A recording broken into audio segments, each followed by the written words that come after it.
ഇപ്പോൾ ചിലപ്പോൾ നിങ്ങൾ വാട്സപ്പിൽ അവതാർ സ്റ്റിക്കേഴ്സ് ഫേവറേറ്റ് സെക്ഷനിലോട്ട് ആഡ് ചെയ്തിട്ടുണ്ടാവും. ഇപ്പം ഈ ഒരു വീഡിയോയിൽ നമ്മൾ നോക്കാൻ പോകുന്നത് ഇപ്പം ഇതുപോലെ അവതാർ സ്റ്റിക്കേഴ്സ് നിങ്ങൾ ഫേവറേറ്റ് സെക്ഷനിലോട്ട് ആഡ് ചെയ്തിട്ടുണ്ടെങ്കിൽ അതെങ്ങനെ അതിൽ നിന്ന് റിമൂവ് ചെയ്യാം എന്നുള്ളതിനെ കുറിച്ചിട്ടാണ്.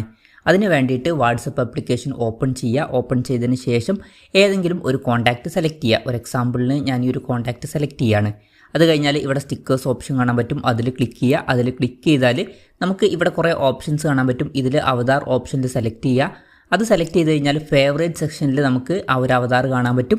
ഇനി ഈ ഒരു അവതാർ ഫേവറേറ്റ് സെക്ഷനിൽ നിന്ന് റിമൂവ് ചെയ്യണമെന്നുണ്ടെങ്കിൽ അതിൽ ലോങ് പ്രസ് ചെയ്ത് പിടിക്കുക. ലോങ് പ്രസ് ചെയ്ത് പിടിച്ചാൽ റിമൂവ് ഓപ്ഷൻ കാണാൻ പറ്റും, അതിൽ ക്ലിക്ക് ചെയ്യുക. അതിൽ ക്ലിക്ക് ചെയ്യുകയാണെന്നുണ്ടെങ്കിൽ ഒരു പോപ്പപ്പ് മെസ്സേജ് വരും. ഇതിൽ റിമൂവ് എന്നുള്ള ഓപ്ഷൻ കാണാൻ പറ്റും, അതിൽ ക്ലിക്ക് ചെയ്യുകയാണെന്നുണ്ടെങ്കിൽ ആ ഒരു അവതാർ ഫേവറേറ്റ് സെക്ഷനിൽ നിന്ന് റിമൂവ് ആവുന്നതായിരിക്കും. അപ്പം ഇങ്ങനെ നമുക്ക് വളരെ സിമ്പിളായിട്ട് വാട്സപ്പിൽ നിന്ന് ഫേവറേറ്റ് സെക്ഷനിലോട്ട് ആഡ് ചെയ്തിട്ടുള്ള അവതാർ സ്റ്റിക്കേഴ്സ് റിമൂവ് ചെയ്യാവുന്നതാണ്. ഈ ഒരു വീഡിയോ നിങ്ങൾക്ക് യൂസ്ഫുൾ ആയി എന്ന് വിചാരിക്കുന്നു. എന്തായാലും ഈ ഒരു വീഡിയോ പറ്റിയിട്ടുള്ള നിങ്ങളുടെ ജെന്യുവൻ ആയിട്ടുള്ള അഭിപ്രായം ജസ്റ്റ് ഒന്ന് കമൻറ്റ് ചെയ്യുക. അതുപോലെ തന്നെ ഇതുപോലുള്ള വീഡിയോസ് ഇനിയും കാണാൻ താല്പര്യമുണ്ടെന്നുണ്ടെങ്കിൽ ഈ ചാനലും സബ്സ്ക്രൈബ് ചെയ്യാവുന്നതാണ്.